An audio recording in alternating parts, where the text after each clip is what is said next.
All right, episode 3 starts out with giving us a little education about Mischievous Night. Mischievous Night is the night before Halloween, which took place in the 1800s. It started out as innocent pranks. Then to fast forward to the 1970s in Detroit, they had an economic turmoil, which changed Mischievous Night into Devil's Night, and by this time they were burning properties. In 1984, they had over 800 fires that were set in Detroit over a 3-day period. So the mayor called the community to assist him in Devil's Night. They were doing like neighborhood watching, and Charles Meach and others in the neighborhood were protecting their property so that they wouldn't get burned. So later on, Lucille, she was grabbing the hands of the kids. She was praying that the devil wouldn't find them. And they were saying that Devil's Night went from being one day to an entire week. So Charles is doing the books, and in comes Terry. They have a conversation, and we learned that since Denise has been working with them, they're now being able to earn a profit. So Terry has this bright idea that since his competitors or their competitors won't be working on Devil's Night or Halloween, that they could use that to their advantage and charge higher prices. Charles actually agreed with Terry. You don't say. Anyway, so Charles only issue with Terry is that he did not want him refusing rides or throwing the customers out of the car, because we all know how Terry does, right?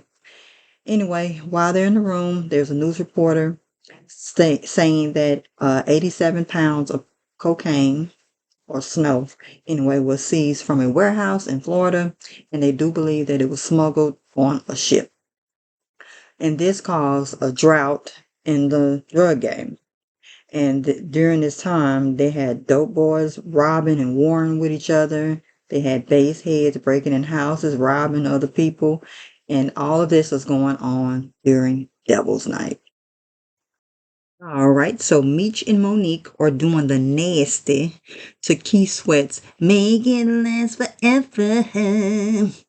Anyway, I was trying to do that in my begging Keith Sweat's voice. I got to work on that. Anyway, so Meech decides to light up after they get done. And Monique was like, she has to go to work and she did not want to smell like smoke. From their conversation, we did learn that Meech said that Monique is a paralegal and that she also now has 2 children, and one is by Meech. That baby name is Titi. Of course, the one by Lori, first baby mama, that baby's name is Nene. But I don't know where this baby came from. I'm wondering, did they forget about this baby the first season and try to come back and just tie things together? Because I believe they said something about he was beefing, real life Meech was beefing over his baby mama. He ended up getting shot. I think I heard that on Vlad TV with Tonisha Welch or something like that. Maybe that's why they tried to make a connection to that thing. I don't know. All right. So Nicole and Terry are on their way to school. They're laughing and joking or whatever. Then, as they're riding, I guess the car tires end up going flat, and that caused him to go in the traffic, oncoming traffic, and he ended up hitting another car, and Nicole ended up bumping her head on the passenger seat headrest. All right. So we got Meech back at K9's spot. There are guys at the table that are playing cards. Big Boy thought that he won the game until he was exposed for being a cheater by the younger guy who said that no one likes a cheater. So the young guy, he proved it by turning over the guy's arm, and there go the cards, right? And Big Boy, he's still lying, telling me something. He not a cheater. So the guy being irritated, he threatened him, and he told him, if you lie again, I'm gonna split that hand down the middle. So he then turned to K9 and asked K9 how he wanted to handle it. K9 decided to let the guy and his men to handle it. I think this whole scene was just a introduction to the younger guy, and I think we're gonna be seeing a whole lot more of him. All right, so Meech is surprised that K9 let people in his spot with weapons, and K9 says that he only allows certain people to carry weapons. So Meech asks him who was the guy at the table, and that's Sterling Black, and he is the head of PA. Now, I don't even know what a PA is, but I guess I'll find out. Anyway, So Meech asked K9 what he was drinking, and K9 let us know that he drinks water, he doesn't drink alcohol, he doesn't do drugs, he doesn't go to the club. He says that he makes money for fun. So that is interesting. All right. So Meech and K9 are in the back office discussing business, and Meech stated that his cousin James got ganked and that he needed to re up on consignment. So K9, he said to try back in a few weeks.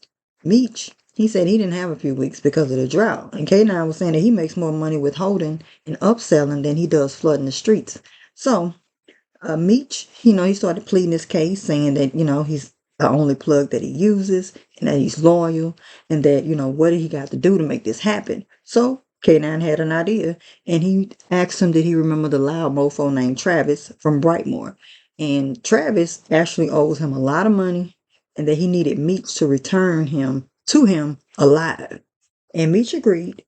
This deal seems to be contingent on Meech following his instructions about returning Travis, but he wanted him to do it quietly.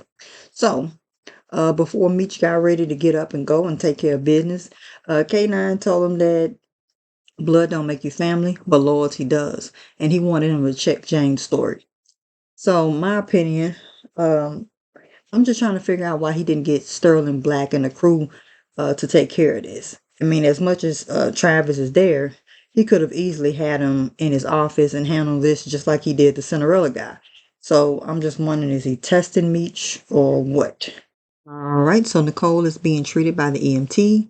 She doesn't have a concussion, but he said if she felt nauseous or dizzy to take her to the hospital. So Charles went over to Terry to check on him, and Terry was frustrated because they were down a car on one of the biggest nights of the year. Charles said that someone had been messing with the tires and that from the looks of it, it was done intentionally. Charles asked who would do that. And Terry thought that it was someone that was participating in Devil's Night. I honestly believe that in that moment he thought that it was a prank, and and I really do believe that Charles believes that he's tied up in the drug game. All right, Detective Jen is looking at the crime board, and Detective Bryant walks in. He said that the guys they arrested at the Sherwood's apartment were not 50 boys, and Detective Jen was surprised that he talked to him without her. And he said that he didn't have time to reach her and that he wanted to talk to the guys before they got their lawyers. And she said that he wasn't being transparent. He apologized and then said that everyone is believing that Lamar is still unalive, and 12th Street and 50 Boys have merged to form BMF, which is Black Mafia Family. He knows Meech is running it and he plans to take him down for good. And Detective Jen asks why he has a heart on when he talks about Moby Dick. And he said that he is responsible for destroying the community and he plans on Ahab in his ass. And she said, didn't you know that Ahab didn't catch Moby Dick? And then they just started having some disagreement about Ahab and Moby Dick, and in comes GQ. And he just said that Beckwith is on a warpath about finding Flannery or Silas before more blood is shed. And Detective Jen asked GQ if Ahab ever caught Moby Dick, and he said, hell no. All right, so B. Mickey and Meech are conversing about the fresh supply that he may have from K9. And he said that he needed B. Mickey's help with tracking down Travis so that they can get the re-up. And B. Mickey thought that they were past this point, and Meech said that it was because of the L they took in Cleveland that set them way back. He said that he didn't have a pic of Travis, but he did remember that he had a rosary tattoo on his hand. He knows that Travis is from Brightmoor, and he plans to check every tattoo spot in that area for him. And in comes Roland. He said that Nicole was in a car accident and he believes that someone messed with Terry's tires. All right, Meech came over to the house to check on Nicole, who is faking to stay home from school. Meech asked Terry why didn't he tell him about what happened, and Terry said the last time they saw each other, they had a fight. And Meech told him that, they'll always be family, and that he'll always have their back. And Terry just said that he would take care of it himself, and he left. All right, Markeisha said their insurance did not cover their tires. And Terry picked up a Touch of Class brochure that was on the counter. And Markeisha said that the owner was pissed at him about the brochures. And Terry asked, was it a big guy with a scar on his lip? And she was like, yeah, his name is Cleet. And Terry said that he was loud at this point. Said that that was the guy that threatened him at the airport, and he was probably the one that sabotaged his tires. And Markeisha told him to calm down, that he was scaring the customers, and she told him to use his inside voice. And Terry told her not to tell him what to do, and that he stopped treating him like a child, basically. And she told him to stop acting like one. And then she told him to go outside and cool off, and then she went to lunch. All right, so Alvin is working on a body, and Lamar woke up, and Alvin is trying to help him get off of the table. And as he was trying, Lamar was really heavy, and he was telling him that he needed to stop eating so much candy, that he was fat.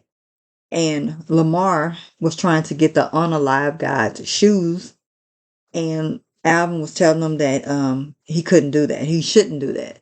And Lamar is Lamarin, so he took the shoes anyway, and he also took Alvin's pants.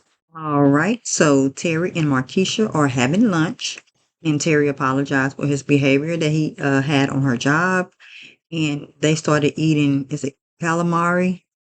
And Markeisha was telling him that he can exist in the hood, but his mind doesn't have to. And Terry said that the hood demands that Cleet pay for his tires. And Markeisha said, Cleet is not the type of guy that he needs to step to alone. And, Terry feeling all cocky or whatnot. He thinking that he don't need any help. So then Terry asks her if she's happy. And she said that she doesn't have time to think about being happy. And you can tell on the look on her face that you ain't happy, girl. But anyway, so Markeisha said that she was too busy ensuring that everybody around her was happy, and how her boss has her working late preparing for the fraud claims that are going to be coming for Devil's Night.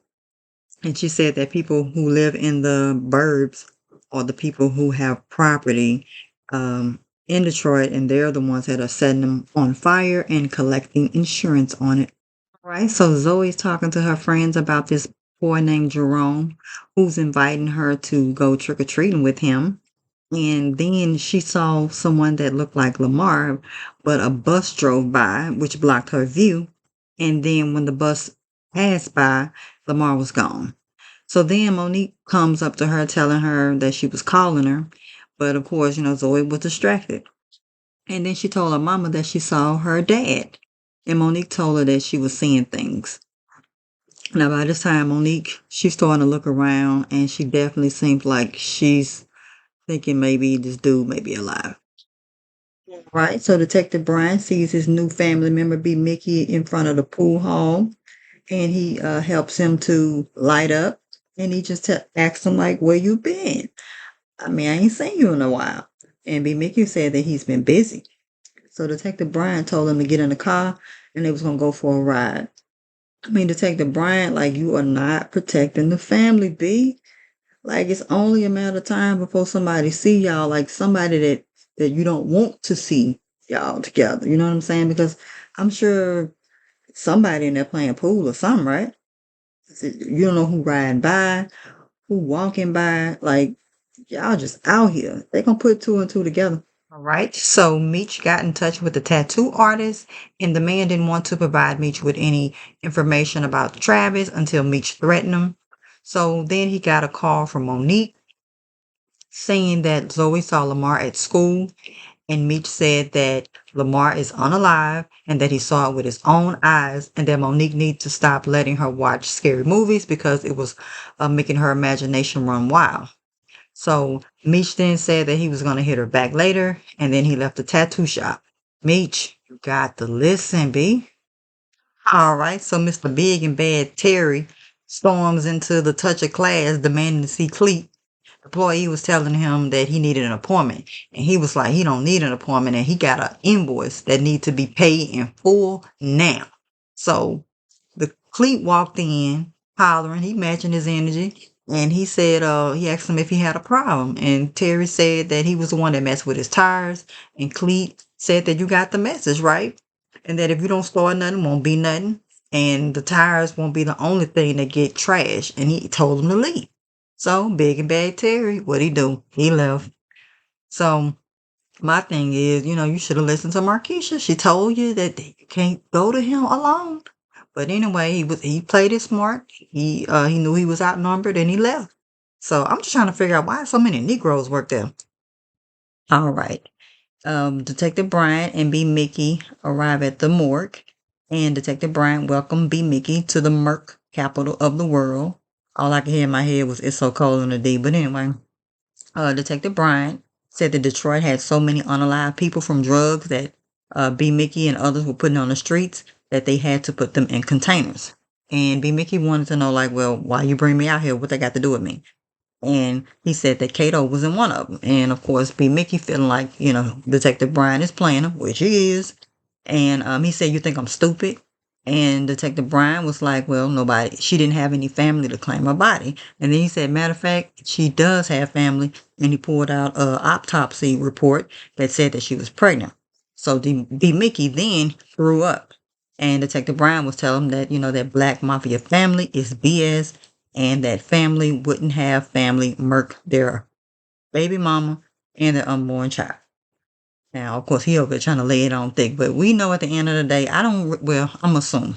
I don't think that B. Mickey would have murked Kato knowing that she was pregnant. But anyway, uh, B. Mickey was like, well, what do you want from me? And Detective Brian was like, well, he wanted him to tell Meech that he had a hook up with a new plug for some medical grade ish. And if B. Mickey would set this meet up, and Meech would agree to it, then he'll do the rest. So I'm also thinking that Detective Brown, of course, family doesn't, they don't manipulate family. And I'm just wondering, is B. Mickey coming up with a solid plan to get rid of Detective Bryant? But I'm thinking that B. Mickey might be unalive. I just don't see Detective Bryant walking away from him on his own. Right. So Meech arrived at the address that was believed to be Travis's with his gat in hand. And then he opened up the door. It doesn't seem like the door was locked, whatever. He just seemed like he just walked in. Anyway, there was a little girl that was in the house. She ran to her mama. She was scared. And Meech asked the lady where Travis was. And the lady said that he left. But if he gave her a hit, then she would tell him where he was. And Meech said to the little girl, when was the last time you had something to eat? Of course, she's shy and scared. She didn't say anything, but her mama said, my daughter's fine. But if you get me right, I'll tell you anything you want to know.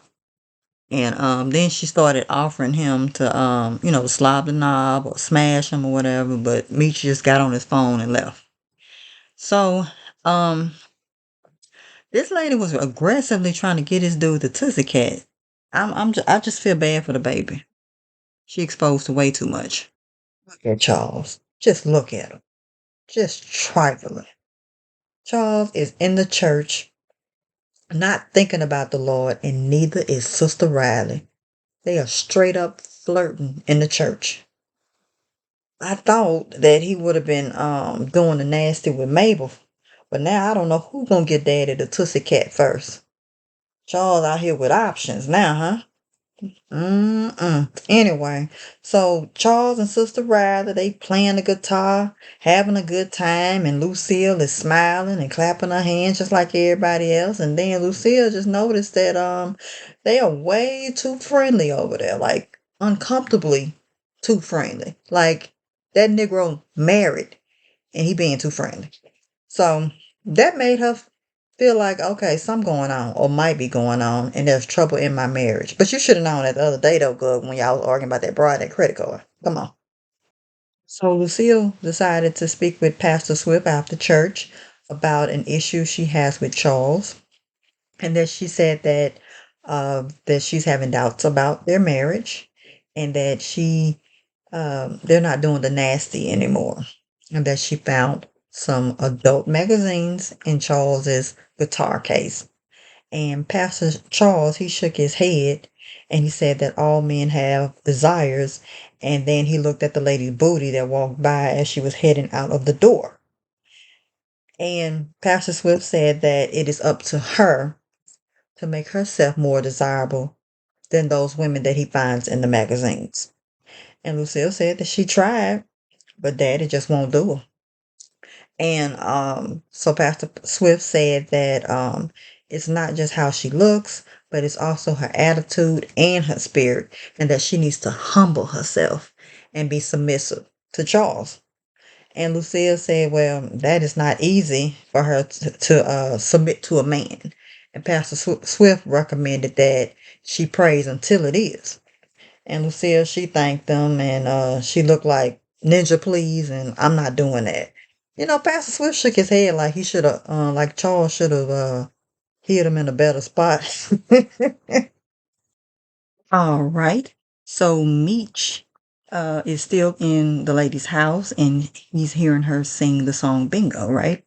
So he recognized the lady's singing voice, and then he turned around and he said, my babysitter used to sing that song, and that she sounded just like her. And Meech looked at her again. He was like, Grace? And he said that he was Demetrius. And then she recognized him too, and she called him Meechy. So Grace asked about his family, each member of the household by name. And then B. Mickey walks in, and he brought Grace some product and the baby a Happy Meal. And Grace, of course, she over there fiending, wanting Meech to hurry up and give it to her, but he said he'll give it to her if he tells him where Travis is. So Grace gave him the address, told him what kind of car he drives, and then the little girl got the food, she got her drugs, and B. Mickey took the little girl into another room while Meech talked to her Grace. And he asked Grace why was she doing that in front of her kid. And Grace was like, don't judge me. And basically she was saying that Meech was just as much of an addict as she is. And of course he was looking like he didn't understand. And Grace said that they all have choices and that she could live and die with hers, and asked if he could. But he never did answer that question. So he just told B. Mickey to come on. They left out the house. I'm just wondering, did Meech really think about the lives that he was destroying while he was building his empire? All right, so Pastor Swift, he tried to ease into the conversation that he had with Lucille about Charles. And, he started trying to tell him that, he sounded so good in church. And then right after that, he slid it right on in, telling him that Lucille told him that they're having problems in their bedroom. So Charles is looking like, I know Pastor didn't say what I thought he said. So Pastor, he told Charles not to be ashamed. And he said that if he was having doubts about his marriage, that's what he's here for, to listen and to counsel him. And Charles was like, he has never threatened or put his hands on a pastor, but he would definitely put pause on Pastor Swift if he said another word about his marriage. And Pastor Swift said that he respected that, and that pride comes before the fall. And Charles said, look, I didn't warn you. And Pastor told him to find a new spot to put his magazine as Charles was walking out of the church. Now, I'm thinking, Pastor did not back down from Charles. He is in no way, shape, or form scared of Charles or his paws. And, Pastor said, I guess he was like, hey, I got something to say, and I'm going to say it. So Charles was gone. So Charles called an emergency meeting at the job, and he said that it was not devil's prank after all, and he asked Terry, was he back in the game? And he believes that Terry knows who vandalized those cars. Charles asked why were they being targeted, and then Terry promised that he would fix things. So Charles said that all of the cars are now down and that they've lost a day's work and they're losing money by replacing all of the tires. And Terry said, operative word, I was finally starting to get ahead, and now I'm 3 steps back because of Terry and his street ish. Okay. And then he turned around and said that Terry will fix things by working hard, not cutting corners or creating conflict. And he said that Terry, he gonna learn how to not learn how to provide for his family and make an honest living.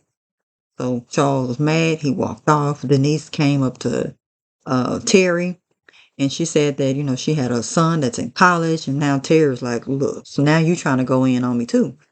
And Denise was saying that she respects Charles, but Charles doesn't understand, whoever slashed your tires, they're gonna keep coming back unless you fight back. And Terry said, you worked at GM plant, right? And so that she would know her way around cars. And she said that she knows her way around cars. This is Denise, knows her way around cars better than most men.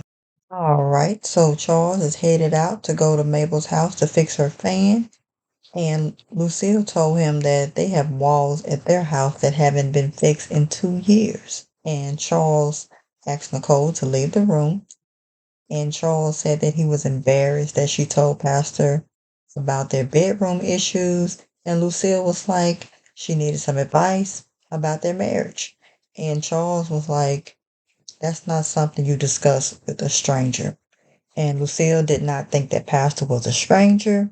And Charles made a point that Pastor was married 3 times. So Lucille said that, Pastor's a man of God and don't disrespect him. And Charles was like, well, when will I get some respect? And Lucille said when he earned it. And, Charles, he definitely looked hurt, but he turned around and he left out the door, right? So Mabel is dancing to some music she has on at the house. And Charles is looking at her and he's smiling. He's liking what he's saying.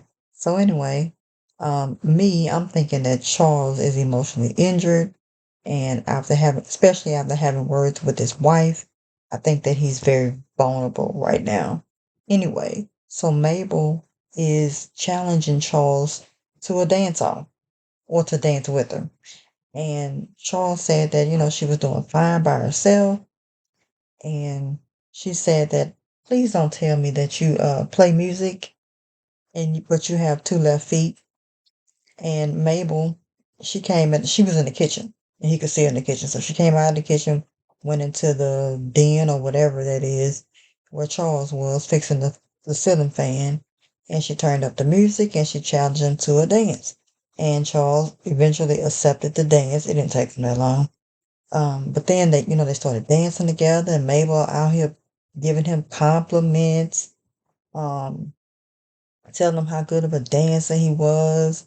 And Mabel offered Charles some money to pay him for the work that he done.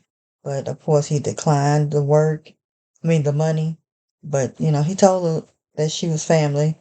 But Mabel said that she valued his time and his work. And she also respects, you hear that? Respects what he does. And she insisted that he take the money. Charles took the money and then he left. So I just thought that operative word respect was the very thing that his wife wasn't giving him. And I remember, I think a few episodes ago, he was talking about how he wished that Lucille wanted him like he wanted her. And I'm thinking Mabel was kind of tugging at something when she was just telling him how great he was and just complimenting him. I think he may miss that from his wife. All right, so Detective Jen bought Detective Bryant the Moby Dick book as a gift, and he said that he would read it later. Then they got a call for a house fire, and they pull up, and the neighbors are outside chanting, "Let it burn."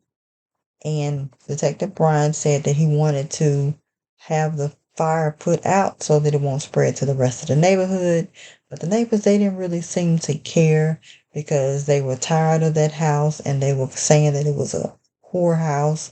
And then one lady told everybody to kind of calm down because she thought that she heard somebody in the house. So Detective Jen, without even thinking, she runs in the house, grabs the man, and brings him outside. And then Detective Brian uses his jacket to get the fire out, so that the man won't stop to stop the burn, basically, because he was burned. And there somebody else comes in to help him, but Detective Brian looking like, this is not what I do. All right, so Terry and Denise broke into a touch of class on some get back, and Terry and Denise, they started putting sugar in the gas tanks of the cars, and Terry was looking at a particular car in the shop, and he wanted to do something special for that one. So Denise gave him a spray can to apply to the brake pipe, and that the heat from the blinker fluid would cause the AC lube to melt the pipe, and it would be no trace of foul play. So after hearing Denise say that, Terry was like, he was reconsidering doing dirt with white people. All right.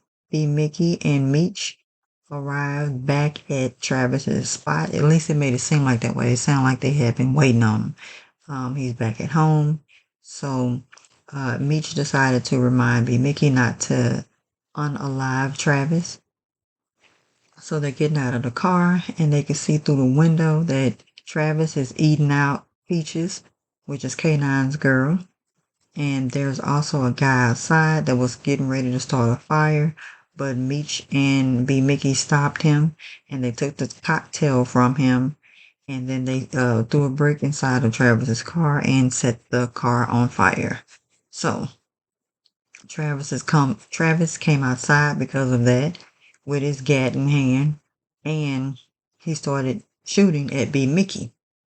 Now, at this particular time, they're having like a gunfire at each other, a gunfight at each other.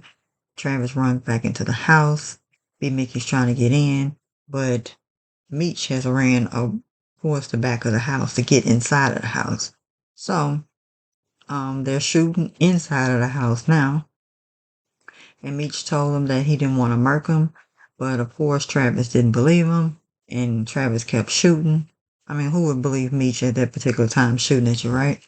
Anyway, Travis ended up getting his wig split by B. Mickey, and Meech said that they needed him alive, but B. Mickey said that he was busting at him. What else were they supposed to do?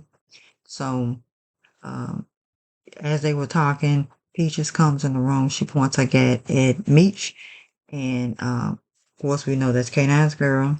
And Meech said that K9 sent them, and then he asked her to put the gat down, and she put the gat down, and she said that this doesn't change anything, and that she basically still was going to do her, and she told him to leave. So, I mean, my thing is, she doesn't seem to be someone who's scared of K9. It seems like looks like she's been in these streets, and she gonna continue to be in these streets. So, I wouldn't be surprised. I mean, it really wouldn't surprise me if K9 had a string of women himself that he was messing with, but you know how men feel differently about women. All right, so Meech and B. Mickey arrive at K9's spot, and K9 asks, was Travis alone? Meech said that he was with Peaches, and K9 called Peaches a trick-ass bitch. So, K9, he was mad because he told Meech to bring Travis to him alive, and K9, he didn't want to hear that Travis was shooting at them because he gave Meech clear instructions not to unalive him. So he told him that he wasn't giving him any weight and that business is business, and he wanted him to clean up the situation with Travis. Um, I'm thinking at this point maybe he wanted to do it himself, because if Peaches is out in these streets sleeping around, maybe that made him think that others may think that he's weak in some way. Um, I don't know. But also, earlier they did say that he uses Peaches to translate to the Arab people when he's conducting business. So, you know, I don't know. Obviously, Peaches ain't taking their relationship too seriously. But you know, anyway, B Mickey said that he knows a place where they can dump a body. But I'm thinking, do we really trust B Mickey? I mean, he didn't do a good job with J Mo's body. And I hope he don't have that container in mind, that morgue that Detective Brian was showing him. Anyway, Meech told him to set up the meet with the medical grade plug, and that he was getting ready to leave because he had something to do. All right, so Jen decided to go into the ambulance and check on the guy she pulled out of the fire. The man said that Devil's Night and the siren started messing with his head, and it brought back memories of the war. And you could tell by the look on Jen's face that his struggles affected her as well, and that she had struggles of her own. So she began to say that her family escaped the fall of Saigon in 1975, and her brother didn't survive, and that they wouldn't have been able to escape had it not been for soldiers like him. And then they just kept on talking about war, and he expressed his feelings about war and how people treated him after war. And Jen, you know, she thanked him for the work he did as a soldier. And then she went into her car and she used a cigarette lighter to burn her arm, which to me seems like she's numbing some emotional pain that she has and not dealing with. Um, and of course, you can see by all those burns, she's been doing this for a while, so she's holding on to some things that she needs to let go. But anyway, so Detective Brian, he gets in the car with Jen, and you know he's mad, but it seems like he's keeping it together. He was just saying that you know that's a fireman's job to go into these houses and get people out. It's not theirs, and that you know basically he didn't appreciate her risking her life along with his just for a job. And Detective Jen, she was like, well, we don't get to pick and choose who we save. And, you know, Detective Ryan, he wasn't trying to hear that. All right, so Fleet's driving a car thinking it's a normal night until his brakes went out on his car.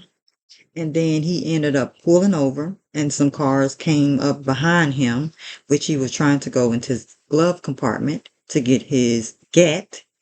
But Terry got him out of the car, and Roland, Meech, and Terry started jumping him. So we already know that this ain't over. You know, payback is definitely coming. Cleet is not going to take this laying down. He just not. All right, so it's late and Keisha's leaving work, and Terry pulls up on her because he saw her car in the parking lot. And as she was walking to her car, he was falling behind her, talking to her, but she really wasn't paying him much attention. He was just telling her that he followed her advice about having backup when dealing with Cleet, and that nobody was going to F with his business again. And I keep forgetting how young Terry is. Terry, this is not over, baby. It's not over. Anyway, Keisha, she kept walking, and come to find out, you know, Terry asked her about what's going on with it. He stopped her, and she said that Boom was mad again, and he put paws on her. And she didn't say why. Anyway, Terry was upset. He was just saying that Boom was gonna pay for that. And Markeisha was like, no, because he's my husband and he's the father of our child. And, you know, Terry just was telling her that she deserved and she should demand to be treated better by him. And that if she was with him, she would never have to worry about him putting his hands on her because he cherished her. So, you know, Markeisha, they're close at this point. She looks at Terry's bruised hand and that sweet talk he was giving her, and then she started kissing him. So, once they started kissing, she stopped him, and then she said she had to go. She got in the car and she left. I know this is a different time, but can somebody crank Mario Let Me Love You? All right, so Monique and Zoe are playing a game before bed, and then she got a phone call, but no one said anything on the phone. So she thought it was the wrong number. And then she heard some tires screeching outside that made her look out the window. She didn't see anybody. So I don't know why she just decided to open the door, the front door, and look outside. And when she did, she found some chocolates that was placed on her door. And she immediately closed the door, slammed it, locked the door, and told Zoe to go in her room. And Zoe was like, well, that's the chocolate that Daddy gives you. And she immediately called Meech. But Meech is not answering the phone. All right, so next scene. Everybody's out there laughing and talking about the situation with Fleet, and Terry thanked Meech for having his back, and Meech said that he would always have his back. And Terry asked about the new plug and making a drop, and Meech was like, yeah, they were going to make a new drop, thanks to B. Mickey with the connect with the fancy medical yayo-ish. And then Terry was like, that's cool, and he went in the store to go get him something to eat. So Roland tells them that he went to Ohio to check James' story out, and James is riding around in a new car. To Meech's surprise, I guess he wasn't expecting that. He was like, so he bought a new car and he just got robbed. And Meech was like, well, I guess we got a Judas in the family.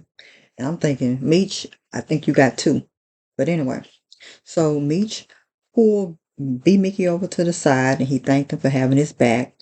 And Meech told him that he was ready to meet the Connect and he was ready to follow B. Mickey. Meanwhile, Detective Jen and Brian are watching from across the street and getting everybody in position. So I think this right here was kind of messing when Meech said that he had his back. And thanks for having his back. I think that kind of tugged at B. Mickey's heart. Right, so everybody's getting in the car, getting ready to meet the Connect, and B. Mickey is in his car, and he started it up. He's just sitting there, and I can tell by the look on his face that he is, he don't want to do it. And Meech is over there trying to figure out what's taking him so long. So B. Mickey decides to get out of the car and go use the payphone. So I'm thinking, who are you calling, B. Mickey? Who are you calling? And I was just wondering, was he trying to call somebody else to set them up? I don't know. I wonder if we're gonna ever find out who that was on the phone. But anyway, so while Meech and Roland are in the car, Lamar crazy ass pulls up. He started shooting and he drove off. Detective Jen, she started shooting at Lamar as he was driving off. So Roland and Terry are helping Meech get in the car because he could not get in the car to get out of the car. And because Meech was trying to get out himself and they were just trying to help him stand up because he couldn't stand up on his own. So Detective Brian, he come over there, he had the gap pointed at him and he was telling them all to put their hands up. And I'm thinking, dude, like they not even arrested. What did they do? You saw that they were the victims. But anyway, Detective Brian, he ain't even in his right mind. Meech said that he was hit, and that's why he couldn't put his hands up. And Detective Brian said, you heard what the F I said. So Detective Brian, he went over towards them and he pushed B. Mickey. You already know he mad at B. Mickey for not having them to go to the rendezvous spot to bust Meech. So he pushes B. Mickey and he told Meech to stand up on the ground. To stand up. But of course, Meech is on the ground. He's weak. He's shot. You know what I'm saying? And I mean, at this point, Detective Bryant, he's out of control. And I'm just trying to figure out, like, why are you so mad, man? Like, it's more than just trying to get him off the streets for the community. But anyway, he could care less that Meech is hit. And I just think he's just cold-blooded, if you ask me. But anyway, so Detective Jen, she told Detective Bryant to stop and that Meech needed medical treatment, and then she wanted them to follow her to the hospital. And Detective Jen had to tell Detective Bryant twice to get in the car because he was just losing it. So Terry and B. Mickey, they helped Meech get in the car. And Meech, he sounded like he was struggling to breathe. Roland is over there panicking, telling him to hang on. And Terry is panicking too and shocked that the situation as far as the shooting is taking place again. First it was with him and now it's with his brother. And Terry was just thinking, older Terry was just thinking that no matter how hard you pray, the devil always finds you. And I'm just, thinking about the scene. I think Meech, I'm just thinking like they saw Meech get shot. And I'm just wondering why they didn't chase after Lamar then. Like, this is another failed opportunity that, they could have gotten Lamar off the streets. Or they even could have called for backup. I just didn't see that happened. I was disappointed. Thank you for watching the video. I really appreciate your support. If you like it, please consider hitting the like button. And if you like it, hit the subscribe button. Thank you, and I'll see you on the next one.